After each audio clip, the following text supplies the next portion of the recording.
ഇപ്പോൾ ഡോക്ടർ ഹാരിസ് പറയുന്നത് ഒരു കാർ വാങ്ങിക്കാൻ സർക്കാരിൻ്റെ പണമുണ്ട്, പക്ഷേ അതിൻ്റെ മെയിൻ്റനൻസ് കാര്യങ്ങൾ അതുമായിട്ടാണ് അദ്ദേഹം ആരോഗ്യവകുപ്പിനെ ഇപ്പം കമ്പയർ ചെയ്യുന്നത്. അതായത് കാർ വാങ്ങിച്ചുകൊണ്ട് കാര്യമില്ല, കാലാകാലങ്ങളിൽ അതിൻ്റെ ഡീസൽ അടിക്കണം, പെട്രോൾ അടിക്കണം, അങ്ങനെയുള്ളൊരു ഉപമയാണ് അദ്ദേഹം നടത്തിയിരിക്കുന്നത്. ബഹുമാന്യനായിട്ടുള്ള ഡോക്ടർ ഹാരിസ് പറഞ്ഞ വിഷയത്തിൽ ഞാൻ ഇന്നലെ തന്നെ പറഞ്ഞിരുന്നു. അദ്ദേഹത്തിൻ്റെ പോസ്റ്റുമായി ബന്ധപ്പെട്ട്, അതിൻ്റെ ഉള്ളടക്കവുമായി ബന്ധപ്പെട്ട് ഒരു സമഗ്രമായിട്ടുള്ള അന്വേഷണം നടത്തി റിപ്പോർട്ട് സമർപ്പിക്കാൻ നിർദ്ദേശം നൽകിയിട്ടുണ്ട്. അപ്പോൾ ഞാൻ ആ അന്വേഷണത്തിൻ്റെ റിപ്പോർട്ട് പ്രതീക്ഷിക്കുന്നു. ഡോക്ടർ ഹാരിസ് അദ്ദേഹം മാധ്യമങ്ങളോട് സംസാരിച്ചത് ഇന്ന് രാവിലെ ഞാൻ കണ്ടിരുന്നു. ഡോക്ടർ ഹാരിസിനെ സംബന്ധിച്ചിടത്തോളം വളരെ ജെനുവിനായിട്ടുള്ള ഒരു ഡോക്ടറാണ്. നമ്മൾ സാധാരണ പറയുമല്ലോ, രോഗികളിൽ നിന്ന് പണം വാങ്ങിച്ചു, അങ്ങനെയൊന്നും ചെയ്യാത്ത വളരെ ഹാർഡ് വർക്കിംഗ് ആയിട്ടുള്ള ഒരു ഡോക്ടറാണ് ഡോക്ടർ ഹാരിസ് എന്നുള്ളതാണ് ഞാൻ മനസ്സിലാക്കിയിട്ടുള്ളത്. അപ്പോൾ അദ്ദേഹം വളരെ കൃത്യമായി ചില കാര്യങ്ങൾ പറയുന്നതായിട്ടാണ് ഇന്ന് അദ്ദേഹം മാധ്യമങ്ങളോട് സംസാരിച്ചപ്പോൾ എൻ്റെ ശ്രദ്ധയിൽപ്പെട്ടത്. അദ്ദേഹം പറഞ്ഞ കാര്യങ്ങൾ ഉൾപ്പെടെ വിശദമായിട്ട് പരിശോധിക്കുന്നതിന് വേണ്ടിയിട്ട് നിർദ്ദേശം നൽകിയിട്ടുണ്ട്. അത്തരത്തിലുള്ള പരിശോധന നടക്കുകയും ചെയ്യും. ഒരു വർഷം മുമ്പ് തന്നെ അദ്ദേഹം ഈ പ്രശ്നങ്ങളൊക്കെ ചൂണ്ടിക്കാണിച്ചു എന്നാണ് പറയുന്നത്. പിയുടെ അടുത്തുൾപ്പെടെ ചൂണ്ടിക്കാണിച്ചു എന്ന് പറയുന്നു. പക്ഷേ ഈ ഒരു വർഷം കഴിഞ്ഞിട്ടും ഒരു മാറ്റമില്ല. കാരണം സാധാരണ രോഗികൾ വരുന്നു, അദ്ദേഹത്തിന് വലിയ ബുദ്ധിമുട്ടുണ്ടായെന്നൊക്കെയാണ് പറയുന്നത്. ഈ ഒരു വർഷത്തെ പീരീഡിൽ ഇതൊന്നും ശ്രദ്ധയിൽപ്പെട്ടില്ലേ? ഇപ്പോൾ മന്ത്രി അദ്ദേഹം കുറ്റപ്പെടുത്തുന്നുമില്ല, മന്ത്രി ഇതൊന്നും അറിഞ്ഞു കാണില്ല എന്നൊക്കെയാണ് അദ്ദേഹം പറയുകയും ചെയ്യുന്നത്. അപ്പോൾ അതിൻ്റെ ഇടയിലുള്ള ആളുകളുടെ പ്രശ്നമാണ്. നോക്കൂ, കഴിഞ്ഞ 15 വർഷത്തിനുള്ളിലെ കേരളത്തിലെ സർക്കാർ ആശുപത്രികൾ, തിരുവനന്തപുരം മെഡിക്കൽ കോളേജിലെ ഉൾപ്പെടെ ഔട്ട് പേഷ്യൻസ് OPയിൽ എത്തുന്ന രോഗികളുടെ എണ്ണം, IPയിൽ എത്തുന്ന രോഗികളുടെ എണ്ണം, അവിടെ നടത്തുന്ന സർജറികളുടെ എണ്ണം, യൂറോളജി ഡിപ്പാർട്ട്മെൻറ്റിൽ ഉൾപ്പെടെ നടത്തുന്ന സർജറികളുടെ എണ്ണം നമുക്കൊന്ന് പരിശോധിച്ച് നോക്കണം. അപ്പോൾ ഈ ഡോക്ടർ ഹാരിസ് തന്നെ പറയുന്നതായിട്ട് ഞാൻ മാധ്യമങ്ങളിൽ കണ്ടു. അദ്ദേഹം പറഞ്ഞു, കഴിഞ്ഞ വർഷം 2200-ലധികം സർജറികൾ യൂറോളജി ഡിപ്പാർട്ട്മെൻറ്റിൽ മാത്രം നടന്നിട്ടുണ്ട്. അതോടൊപ്പം അദ്ദേഹം പറഞ്ഞു ഓഗസ്റ്റ് മാസം വരെ ആണ് വെയിറ്റിംഗ് ലിസ്റ്റ് ഉള്ളത്.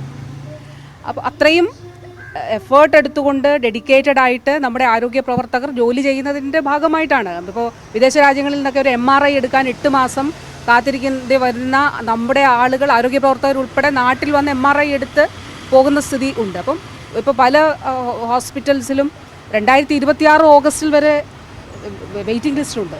അപ്പോൾ അത്രയും അധികം ആളുകൾ നമ്മുടെ സർക്കാർ സംവിധാനത്തിലേക്ക് എത്തുന്നുണ്ട്, സർക്കാർ ആശുപത്രികളെ ആശ്രയിക്കുന്നുണ്ട്. ഇപ്പം നിങ്ങളിൽ തന്നെ എത്രയോ ആളുകൾ തിരുവനന്തപുരം മെഡിക്കൽ കോളേജിൽ കുടുംബാംഗങ്ങളെയും അല്ലെങ്കിൽ ശസ്ത്രക്രിയക്കായിട്ടൊക്കെ എത്തി എത്രയോ ആളുകൾ നിങ്ങളുടെ ഇടയിൽ തന്നെ, മാധ്യമപ്രവർത്തകർ തന്നെ ഉണ്ട് എന്നുള്ളത് നിങ്ങളുടെയൊക്കെ അനുഭവത്തിൽ നിന്ന് നിങ്ങൾക്ക് മനസ്സിലാക്കാനായിട്ട് സാധിക്കും.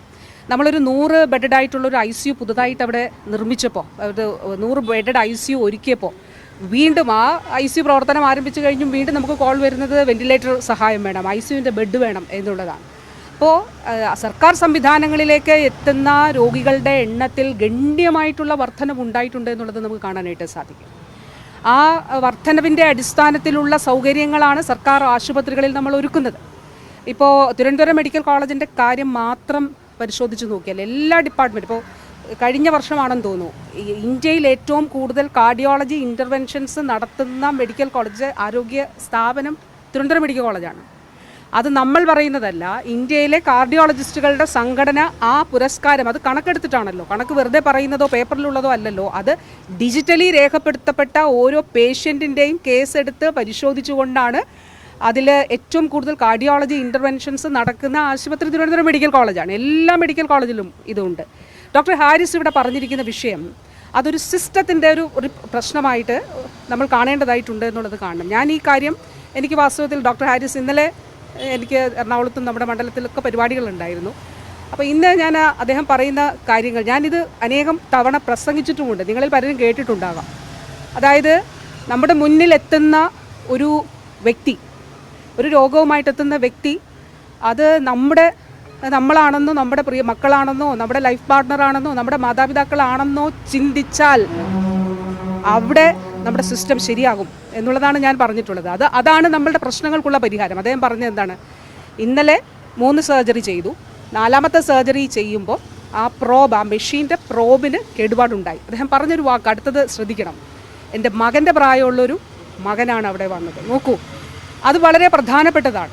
ഇതുപോലെയുള്ള ഒരുപാട് ആരോഗ്യ പ്രവർത്തകർ നമ്മുടെ സിസ്റ്റത്തിൽ, ആ ആരോഗ്യ പ്രവർത്തകരാണ്. ഇത്രയും അധികം രോഗികളുടെ ബാഹുല്യമുണ്ട് നമ്മുടെ സർക്കാർ ആശുപത്രികളിൽ.